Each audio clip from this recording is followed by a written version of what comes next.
Assalamualaikum warahmatullahi wabarakatuh.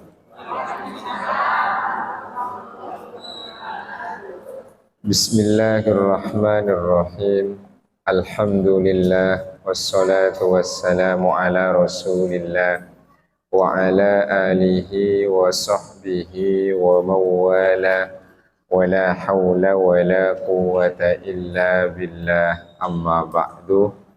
Hadratal muhtaramin yang saya hormati dan saya muliakan, segenap al-mukmin, para guru, para tokoh, para sepuh, wabil khusus yaitu Pak Hannibal DMI Kecamatan Kelapa Gading, wa nahussu bidzikri, lebih-lebih yang saya hormati dan saya muliakan Bapak Ibu jamaah Majelis Taklim Malam Jumat. Mudah-mudahan Allah selalu berikan keselamatan, Allah berikan kesehatan, yang sakit disembuhkan, yang punya urusan dimudahkan, rezekinya melimpah barokah, panjang umur, husnul khotimah, pergi mudah ke Mekah Madinah. Amin ya rabbal alamin. Kajian kita insya Allah pada malam ini melanjutkan kajian sebelumnya. Sebelumnya itu masih terkait tentang muqaddimah sampai sholawat dan salam kepada baginda Nabi Muhammad sallallahu alaihi wasallam. Keluarga, siapa keluarga sudah kita kaji, kemudian sahabat ada Ansor dan Muhajirin. Insya Allah lanjutannya adalah yaitu terkait tentang orang beriman yang imannya sempurna dan terkait tentang perintah serta larangan.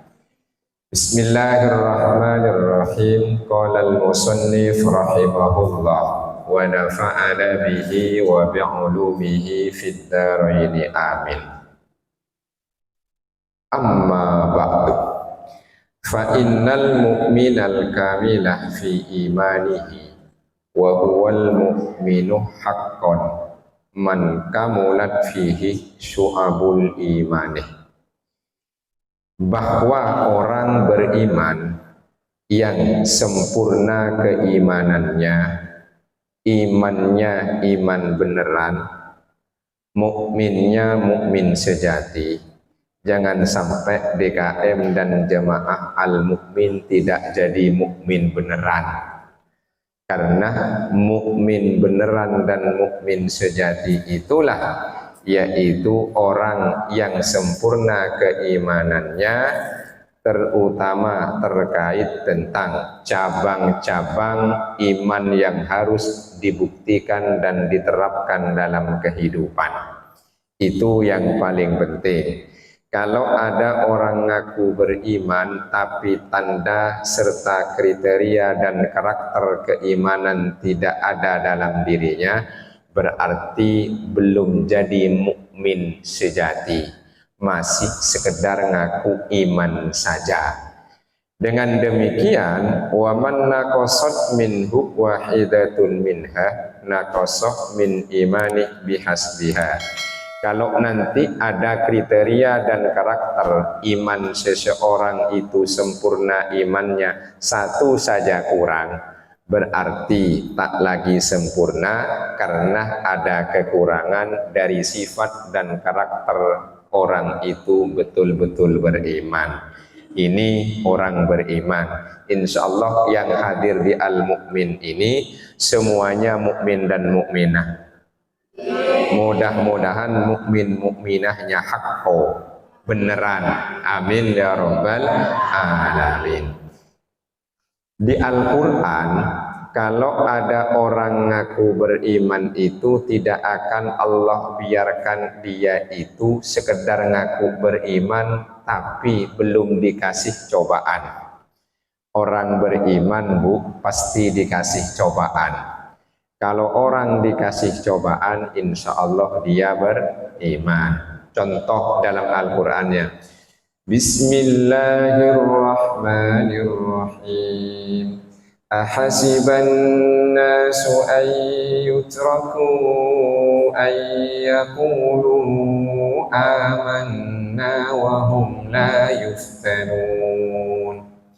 Apakah orang-orang yang mengatakan dirinya itu beriman dikira dibiarkan ngaku iman tanpa dikasih ujian? Berarti orang kalau dirinya merasa beriman, ngaku beriman, pasti Allah kasih ujian.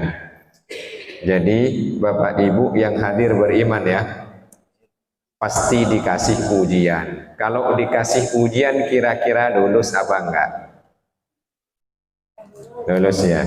Ayat berikutnya, walaqad fatanna alladzina min qablihim falaya'lamanna Allahu alladzina sadaqu wa laya'lamanna al-kadzibin. Kata Allah, orang-orang beriman dulu diuji. Diuji. Nah, baru ketahuan dia benar imannya apa bohongan. Jelas? Nah, maka mudah-mudahan yang ada pada kesempatan ini masuk kategori orang beriman, tapi harus sadar, jangan cuma ngaku iman, berharap enggak dikasih cobaan. Namanya orang beriman pasti dikasih siap dikasih cobaan. Berarti kalau siap dikasih cobaan tidak akan ngeluh apa enggak kalau dikasih cobaan. Nah kan, fala ya'lamannallahu alladzina shadaku. Allah dengan ngasih cobaan tahu mana yang beneran imannya. Wala ya'lamannal kadzibin. Allah juga tahu mana yang bohong bilang dia beriman. Bilang beriman pasti diuji. Kalau diuji dia ngeluh melulu enggak lolos, bohong imannya. Jelas? Nah, yang hadir beriman ya harus siap diuji. Siap diuji. Nah, kalau nggak siap berarti nggak iman nih. Siap. Nah, harus siap. Kalau merasa dan ngaku beriman pasti diuji. Nggak mungkin nggak diuji. Jadi jangan tenang, hidup sehat, nggak pernah sakit, nggak pernah sulit, mudah urusan, rizki gampang, enak, tenang. Tar dulu, jangan-jangan bukan karena beriman, tapi oleh Allah dibiarkan. Jangan-jangan kan? Dibiarkan, sudah nggak diurus. Nah, makanya pasti Nah, sekarang mari kita cek. Apa saja kira-kira yang harus dimiliki dan dibuktikan oleh orang yang beriman? Yaitu tentunya adalah menjalankan perintah, menjauhi larangan. Jadi di Al-Quran dan hadis cuma dua, ada perintah, ada larangan. Jelas? Wal ma'muru ala nau'aini. Perintah itu dua jenisnya. Satu fardin, hukumnya fardu. Yang kedua wa mandubin, hukumnya sunnah. Jadi perintah dalam Al-Quran dan hadis dua. Ada yang sifatnya fardu, wajib, ada yang sifatnya sunnah. Oke. Pertanyaannya, sebagai orang yang beriman, apakah perintah Allah yang sifatnya fardu dan sunnah sudah dilaksanakan? Bu, perintah Allah yang sifatnya fardu apakah sudah dilaksanakan? Alhamdulillah. Pak, perintah Allah yang sunnah apa sudah dilaksanakan? Insya Allah, berarti belum. Kalau alhamdulillah berarti Nah, dengan demikian jangan dipahami bahwa perintah Quran dan hadis hukumnya wajib semua. Tidak. Perintah itu dua. Ada yang hukumnya wajib dilakukan, ada yang hukumnya sunnah. Jelas? Nah ini. Fafil fardi ubudiyatul littirori. Kalau yang hukumnya fardu, maka mengabdi kepada Allah sebagai hamba karena diperintah harus dilakukan. Contohnya apa? Sholat fardu. Sholat nggak ada yang bolong. Nggak ada yang bolong, Pak. Alhamdulillah, belakangan nggak bolong, dulu bolong nggak? Iya. Ya kan sejak kita diwajibkan sholat karena kita sudah baligh dan balighah. Sejak baligh dan balighah itu Bapak Ibu nggak pernah bolong sholat fardu? Bolong. Bolong ya? Oh, kalau ibu-ibu bulanan itu wajar. Yang di luar itu puasa fardu apa enggak? Enggak ada yang bolong sampai sekarang di antara kita yang punya utang belum dibayar puasanya. Nah ini, itu sifatnya sederhana, dimulai dari yang fardu dulu. Karena tidak sedikit orang yang senang melakukan yang sunnah-sunnah lupa yang wajib-wajib. Ya, yang sunnah-sunnah lupa yang wajib. Sholat tahajud wajib apa sunnah? Sholat duha wajib apa sunnah? Semangatan mana sholat duha, tahajud dan sholat fardu? Benar. Jangan-jangan semangatan sholat tahajud dan duha karena ada maksud tujuan yang ingin digapai. Ya, jangan-jangan. Nah ini namanya sunnah didahulukan, wajib di nomor duakan. Fardu itu tumpeng, Bu. Sunnah itu butir. Jangan buang tumpeng, milih butir. Ya, jadi orang kalau seneng milih yang sunnah, yang wajib ditinggalkan, namanya buang tumpeng, milih butir. Jelas? Nah, ini fardu. Kemudian yang contoh sunnah itu adalah ubudiyatul ikhtiyari, yaitu sifatnya pilihan. Yang namanya sunnah sifatnya pilihan. Jadi dilakukan monggo, tak dilakukan tidak mengapa. Nah, itu namanya sunnah. Dilakukan berpahala, ditinggalkan tidak dosa. Itu namanya sunnah. Tapi kalau fardu itu dilakukan berpahala, harus ditinggalkan dosa. Kalau sunnah itu dilakukan tidak wajib, boleh, tapi berpahala. Tak dilakukan juga tak mengapa, tidak dosa. Jelas? Oke. Kenapa kemudian dinamakan sunnah, dinamakan juga nafilah? Karena tak lain itu sekedar tambahan. Sekedar tambahan. Sholat yang wajib kan cuma 5. Duhur, asar, maghrib, isya, subuh. Yang sebelum dan sesudah itu tambahan. Tambahan. Nih mohon maaf, sholat qobliyah duhur 4, kenceng.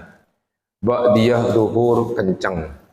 Sholat duhur baik isya oke. Subuhnya 12. Bener nggak nih? Nah ini problemnya nih. Subuhnya 12. Milih butir, lagi-lagi buang tumpeng. Jelas maksudnya? Nah ini rajin sholat tahajud karena ada hajat. Melek bangun jam 2. Tahajud melek sampai setengah 4. Habis itu ketiduran. Subuhnya 12. Jelas maksudnya? Jadi tetap dahulukan yang fardu. Sekiranya fardu tak bisa kita lakukan, jangan maksakan diri untuk melakukan yang sunnah-sunnah. Jelas? Nah, itu adalah karakter orang yang beriman. Jadi orang beriman itu mendahulukan yang wajib daripada yang yang sunnah. Tuh. Mudah-mudahan yang hadir pada kesempatan ini tidak ada yang ngutang fardu. Nggak ada kan? Jangan-jangan ngutang semua nih. Utang semua, jangan-jangan nih. Nah, dengan ngaji begini, ayo bayar utang, nyicil nggak apa-apa. Yang penting niat bayar. Yang penting niat bayar. Ini bukan utang uang ya, utang kewajiban. Utang kewajiban itu bukan utang uang. Ya utang uang juga harus dibayar. Harus dibayar. Waktu ngutang uang, masya Allah santunnya, lembutnya, ya sedih kelihatan, butuh sekali waktu ngutang, kayak kambing. Tahu kambing lagi ngembek?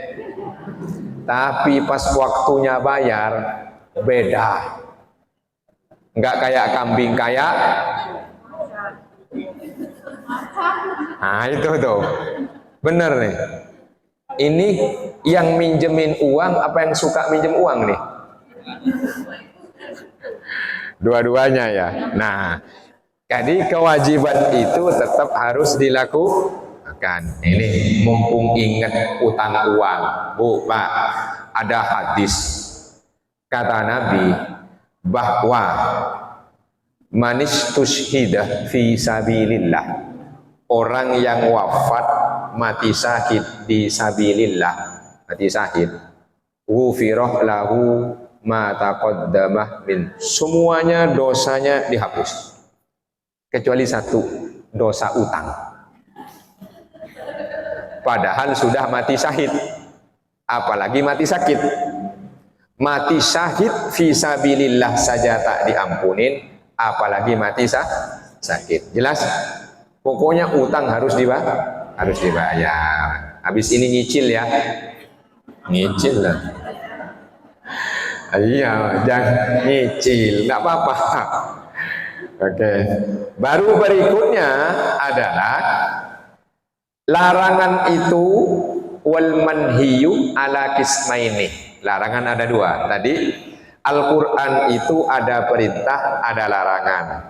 Perintah ada dua, ada wajib, ada sunnah. Sekarang larangan juga ala kismaini ada dua, yaitu adalah nahi hadrin wa nahi karahatin, sifatnya haram dilakukan, dan yang kedua makruh dilakukan. Jelas? Yang dinamakan haram itu adalah dosa dilakukan, pahala niat meninggalkan. Ingat, ada niatnya, ada niatnya. Jadi yang namanya haram itu dosa dilakukan, pahala ditinggalkan kalau niat meninggalkan. Jelas maksudnya? Harus ada niatnya. Harus ada nih ya. Orang nyekek botol. Tahu nyekek botol? Gambarnya peci miring, topi miring. Topi miring. Nyekek botol kan? Itu kan haram. Dilakukan dosa. Nah sekarang lagi nggak minum, itu kalau nggak niat meninggalkan nggak ada pahalanya. Jelas maksudnya? Loh, nggak nyekek botol. Dia nggak ada niat untuk waktu itu tuh niat tak minum itu tidak diniatkan. Jelas? Cuma kebetulan lupa aja. Ini nggak ada. Jelas maksudnya? Kebetulan lupa. Jadi meninggalkan yang haram kalau nanti diniatkan untuk taqarrub pada Allah itu pahala. Jelas? Nah, sederhana begini. Ketika saya duduk ngopi sama Pak Hannibal, sama Ustadz Payumin di depan, sama beliau ngopi depan tuh, sampai jam 12 malam, diniatkan untuk menghindar dari maksiat biar nggak pergi ke kafe. Jadi duduknya depan masjid aja. biar kami nggak minum topi miring, ngopi aja. Kan gitu kan? Kemudian kami ngobrol saja daripada pergi ke kafe, pergi ke bar. Itu namanya adalah taqarrub ilallah, meninggalkan larangan, diniat menjauhi. Maka kami tidak pergi. Jelas maksudnya? Karena niat meninggalkan yang diharam. Cuma kalau duduk-duduk aja nggak ada niat, itu tidak masuk kategori taqarrub pada Allah. Jelas maksudnya? Oke. Kemudian yang fardu ada dua. Wal fardu ala nau'aini. Yang wajib tadi masih ada dua. Satu adalah yaitu fardhi ainin, yang kedua fardhi kifayatin. Yang fardu ain itu adalah wajibah ala kulli syakhsin bi ainihi, masing-masing orang wajib melakukan. Contoh, sholat 5 fardu, puasa itu adalah fardu ain, harus masing-masing melakukan. Yang kedua fardu kifayah, wa huwa ma idza qamah bihil ba'du saqatul itsmu minal baqin. Fardu kifayah itu kalau ada satu saja yang melakukan, yang lain itu gugur kewajiban. Contoh, sholat jenazah. Sholatnya sendirian Ustadz Payumin, jemaahnya nggak ada yang datang. Yang lain itu tidak doh. Cuma yang dapat pahala siapa? Nah, bisa tangkap nih. Nah, ini harus diluruskan. Sampean kenapa kok nggak ngikut menyolatkan? Ah, itu kan fardu kifayah. Itu sudah ada yang menyolatkan. Betul, nggak dosa. Sudah ada yang melakukan. Cuma yang dapat pahala siapa? Yang melakukan. Tuh, pentingnya nih. Jadi, pemahaman fardu kifayah jangan hanya dipahami gugur tak dosa kalau kita tak melakukan, rugi. Rugi, tapi kita juga mesti melakukan karena itu sumber pahala. Nah, ini harus dibedakan. Terus di antara perintah dan larangan ada yang nggak ada perintah, nggak ada larangan. Nah, ini apa itu namanya? Boleh saja. Ya, makruh larangan. Nih, yang fardu dua, fardu ain, fardu kifayah. Yang wajib ada fardu, ada sunnah. Yang perintah ada fardu, ada sunnah. Yang larangan ada haram, ada makruh. Sekarang ada di tengah-tengah, nggak diperintahkan, juga nggak dilarang. Jelas nih? Mubah. Namanya mubah. Mubah ini mau kita isi apa?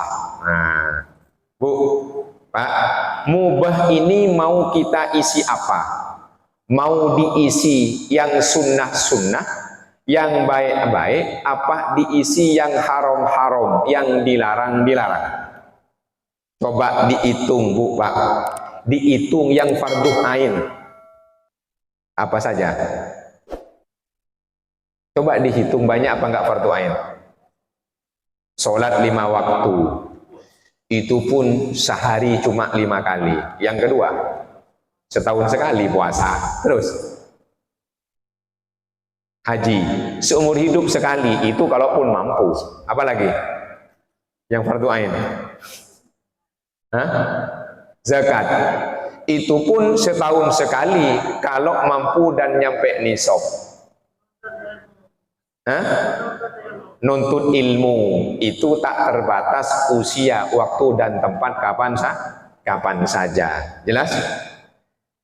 Terus kita nuntut ilmu sehari berapa lama? Bisa ditangkap maksud saya? Sekarang sholat cuma 20 menit. Puasa nunggu Ramadan. Haji nunggu panggilan. Zakat nunggu setahun sekali. Tolabul ilminya berapa lama? Cuma sebulan sekali. Seminggu sekali. Sisa waktunya diisi apa? Nah, itu yang mau kita isi nih. Jelas? Duhur 20 menit. Sisa duhur kasar buat apa? Ayo buat apa? Hah? Kerja. Kalau kerja bagus. Bagus. Kerja. Diniatkan ibadah cari nafkah. Jelas maksudnya? Oke. Nah sekarang habis isya sampai subuh diisi apa? Hah? Bagus. Lebih baik tidur kalau diniatkan menghindar dari maksiat dan ngomongin orang. Oh, itu pahala semua. Kan pahala semua. Sampean kok doyan tidur? Ada ulama itu kerjaannya banyak tidur. Kenapa? Supaya saya terhindar dari maksiat. Jadi tidurnya diniatkan takarrub supaya terhindar dari maksiat. Daripada ngayap. Kalau ngayap nanti maksiat apa enggak? Sengaja apa enggak? Sengaja. Nah, itu maksudnya. Jadi kita mau ngisi yang mubah, yang kosong ini dengan kebaikan. Jelas? Oke. Fa'idyanul ma'muri wa tarkul manhi huwal iman. Melakukan perintah baik yang wajib maupun yang sunnah, meninggalkan yang dilarang, itu adalah iman. Itu adalah jelas maksudnya? Melakukan perintah Allah dan Rasulullah, baik yang fardu maupun yang sunnah, itu namanya iman. Wa tarkul manhi anhu, meninggalkan yang dilarang, itu juga adalah iman. Jadi kita hadir ke sini karena perintah, yaitu utlubul ilmah minal mahdi ilal lahdi. Ini namanya bukti iman. Jelas? Habis ini kita kemudian menghindar dari maksiat, tidur aja daripada ngerumpi ngomongin orang, atau kita ngayap jelalatan kemana-mana, namanya tarkul manhi anhu. Niat meninggalkan yang dilarang, itu juga iman. Jelas? Nah, jadi harus dibuktikan. Jangan sampai yang diperintahkan tak dilakukan, yang dilarang dilanggar. Jelas? Iblis itu waktu diperintahkan oleh Allah melakukan apa? Membangkang. Hah? Membangkang. Diperintahkan untuk apa? Sujud kepada Nabi Adam. Membangkang kan? Perintah.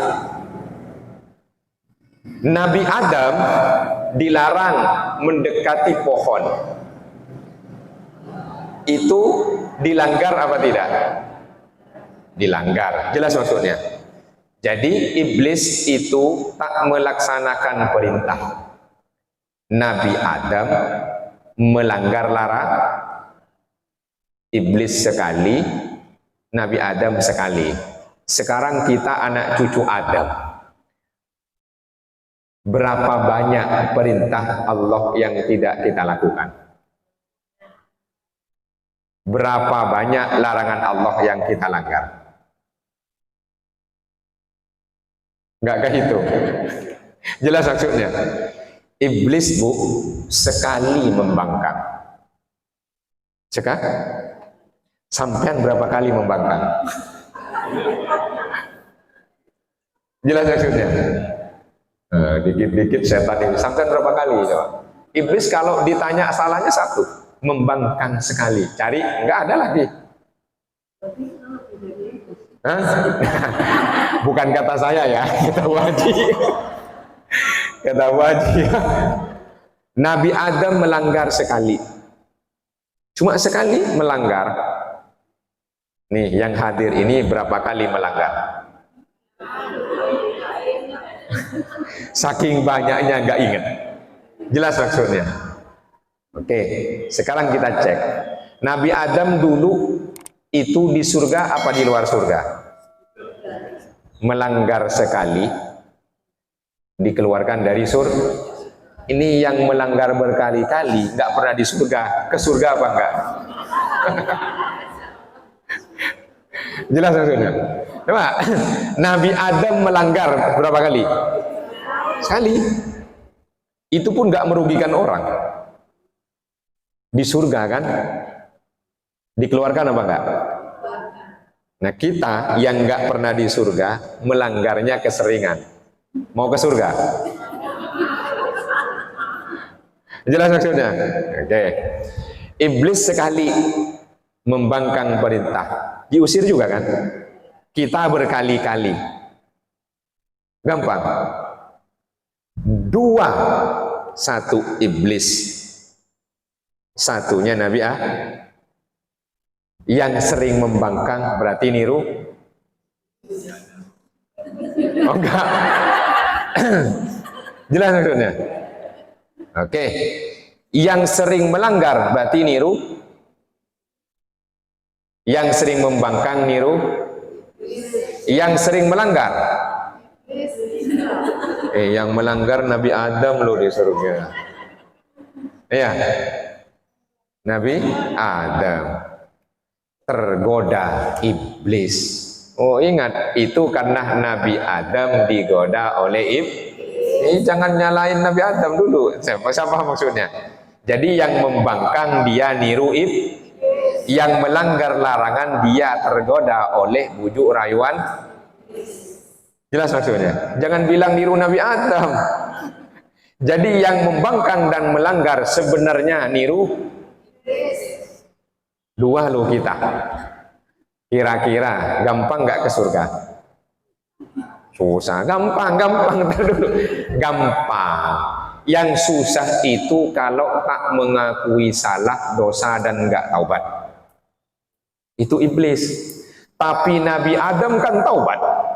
Fatalaqa Adamu min rabbih kalimatin fataba alaihi innahu huwat tawwabur rahim. Nabi Adam kemudian ngaku salah, bertaubat, taubatnya diterima. Iblis itu tidak pernah ngaku salah sampai sekarang. Nggak pernah taubat sampai sekarang. Kalau ada yang hadir pernah bersalah, tidak pernah ngaku salah, berarti dia sudah niru. Ngaku semua kalau punya salah. Enggak ya? Iblis begitu. Sudah salah, enggak ngaku salah, ngaku lebih baik daripada orang. Itu iblis. Qala ana khairum minhu khalaqatani min nari wa khalaqatahu min tin. Allah, kenapa kamu tidak mau nyembah? Aku loh yang perintah. Jawabannya, ana khairum minhu, saya lebih baik daripada si Adam. Ya, lupa yang nanya yang nyiptain. Lupa yang nanya siapa? Yang perintahkan siapa? Ya yang nanya. Tapi sombong, ana khairum minhu. Aku lebih baik. Udah salah masih bilang aku lebih baik. Masih membandingkan lagi. Khalaqtani min narin, kau ciptakan aku dari api, wa khalaqtahu min tin. Kau ciptakan Adam dari tanah. Ini rasis pertama kali. Jadi orang kalau rasis dia niru. Banyak, pokoknya iblis semua ini. Coba membandingkan manusia ciptaan Allah, satu dari api dibilang bagus, satu dari tanah. Itu rasis apa bukan? Satu ini kulit putih, ini dekil, kan begitu kan? Ini bangsa, ini bang, itu namanya rasis. Jadi yang pertama kali melontarkan kata-kata rasis adalah iblis. Kalau ada yang hadir senang melontarkan rasisme, berarti dia niru. Udah, pokoknya iblis semua ada. Jelas ya? Oke. Nah, dia nggak taubat, makanya susah ke surga. Tapi Nabi Adam kan taubat. Fatalaqa tadi fataba alai, Allah nerima taubatnya. Allah maha menerima taubat, lagi maha pengampun. Tahu kan pengakuan Nabi Adam? Rabbana zalamna anfusana wa illam taghfir lana wa tarhamna lanakunan. Bukan pengakuan dong. Rabbana ya Allah ya Tuhan kami, dolamna anfusana, kami dolim pada diri kami sendiri, kan gitu. Wa illam taghfir lana, jika engkau tak ampuni kami ya Allah, wa tarhamna, dan engkau tak sayangi kami, lanakunanna minal khosirin, pasti kami jadi orang kan diterima oleh Allah. Kita ngaku nggak kalau salah? Kalau maksiat ngaku, melanggar ngaku ke siapa? Nah, kita maksiat melanggar larangan, ngakunya ke siapa? Baca itu. Nah, ternyata kita cuma ngaku kalau ketangkep orang. Bener? Ngaku kalau ketangkep basah, itu ngaku. Coba kalau enggak ada yang nangkep basah, berhenti taubat ngaku salah, apa lanjut? Ada orang ngumpul sapi, selama enggak ketahuan, sadar ngaku salah, taubat, apa lanjut? Tahu ngumpul sapi? Oh, kebok dulu, udah enggak ada keboknya. Ngumpul sapi, selama enggak ketahuan kan lanjut. Dia taubat karena ketangkep basah. Jelas? Ngaku ke Allah? Enggak. Paling ngakunya ngaku ke orang. Tidak ada pengakuan dirinya bersalah. Itulah iblis. Sudah salah masih membela diri ngaku benar. Nah, itulah yang disebut orang yang imannya kurang. Makanya bahwa fi'lul ma'mur wa tarkul manhi huwal iman. Melakukan perintah, meninggalkan larangan, itulah iman. Alladzi fihi sa'adatul ibad. Hamba Allah akan bahagia dan beruntung kalau dia menjalankan perintah, meninggalkan larangan. Jelas? Oke. Mudah-mudahan kita bisa, Bu, ya. Amin ya rabbal alamin. Ntar lagi habis ini diskusi. Wal jami'u lil khairi kullihi ayyanwiya fi jami'i ma ya'maluhu wa yatrukuhu qurbatan ilallahi ta'ala bidzalikal amali wa tarkih wa in fatat kunniyatu fa innahu al khair kull afatahul khairu kullu. Jadi begini kata Imam Nawawi ini, nah nulisnya nih, kalau ada orang yang melakukan kebaikan, ada orang yang meninggalkan keburukan, maka semua amal yang dilakukan dan larangan yang ditinggalkan harus disertai ayyanwiyah dengan niat.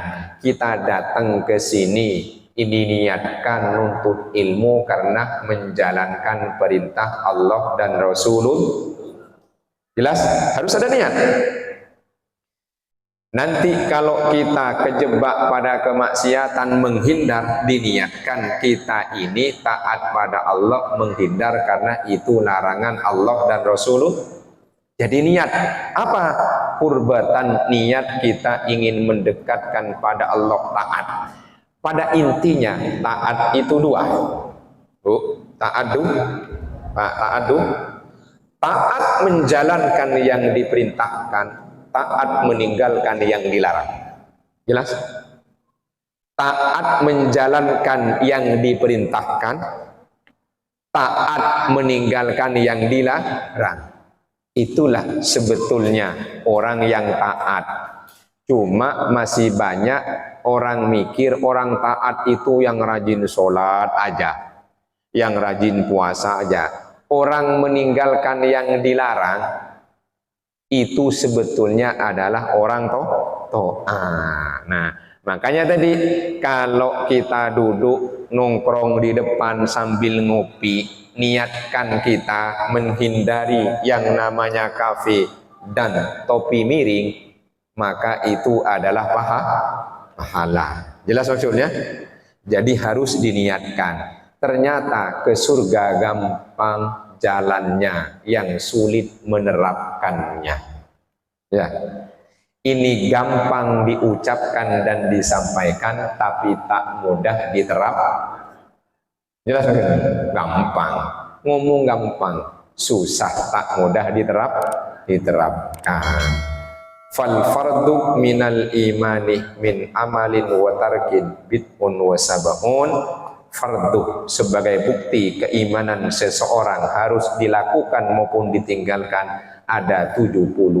Begitu iblis itu. Baik, mudah-mudahan anak cucu kita oleh Allah dijadikan putra putri yang ahli ilmu, ahli Quran, soleh solehah. Mudah-mudahan itu menjadi anak-anak yang mendoakan kita semua. Begitupun kita buat orang tua.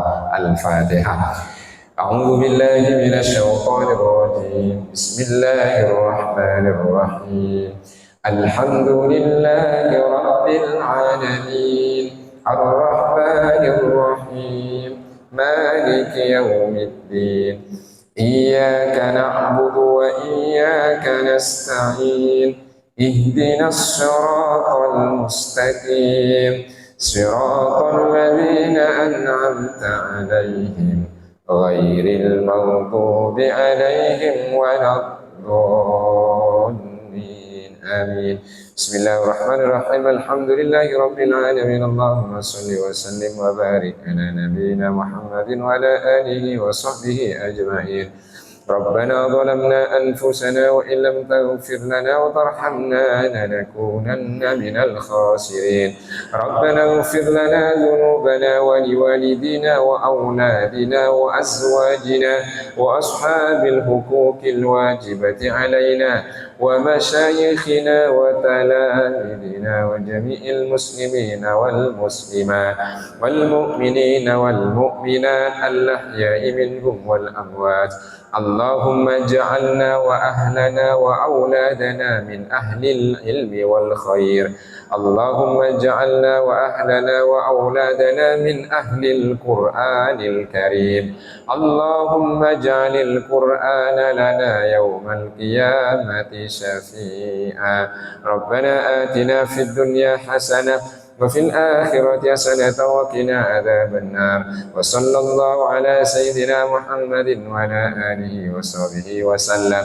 سبحان ربك رب العزة عما يصفون وسلام على المرسلين والحمد لله رب العالمين. Qabul ya Allah. Kurang lebihnya mohon maaf, mudah-mudahan ada manfaatnya. Subhanakallahumma wa bihamdika asyhadu an la ilaha illa anta astaghfiruka wa atubu ilaik. Hasbunallahu wa ni'mal wakil. Wassalamu alaikum warahmatullahi wabarakatuh.